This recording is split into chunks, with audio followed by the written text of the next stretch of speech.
The government can go to the Federal Reserve and obtain instant amounts of any amount of money they want without having to confront the taxpayer and say, we're going to raise your taxes for this money directly.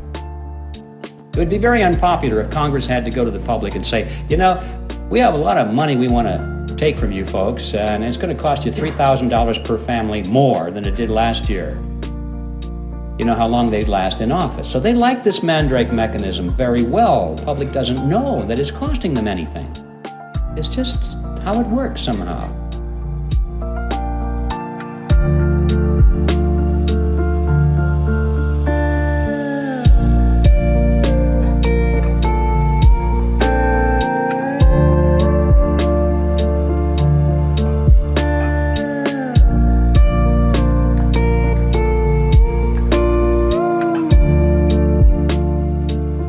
So this money, this $1 billion, springs into being precisely at the instant that the Federal Reserve officer signs the check and gives it to the government. Now let's see where the banking cartel benefits from this partnership. We'll go back to that $1 billion check and follow it. The Treasury official deposits it into the checking account of the federal government. And immediately all the computers start to whir and the ledgers show $1 billion in its account, and so therefore it can write checks up to $1 billion. Government checks start flowing.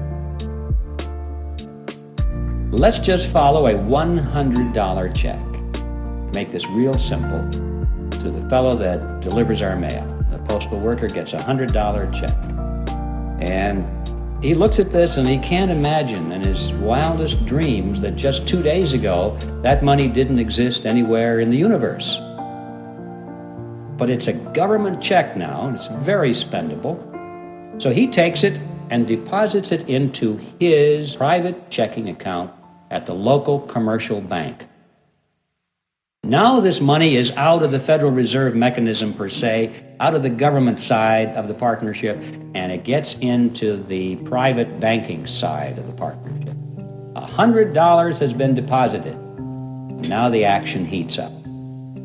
The banker looks at that and he goes over to the loan window and he opens it up and he says, attention everybody, we have money to loan. And that's good news for a lot of people because that's one of the reasons we go to the bank, isn't it? To borrow money. So it's good news when there's money available. And the banker says, we have $100 deposited, but don't worry, folks, we can loan you more than that. We can loan you up to $900.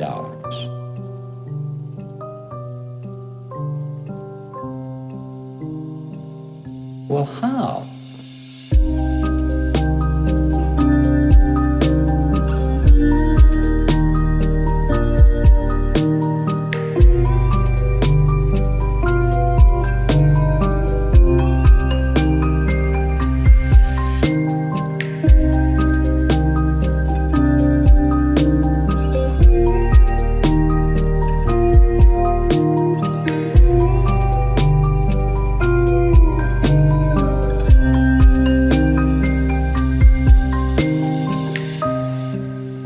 Loan out up to $900 when you only have $100 deposited.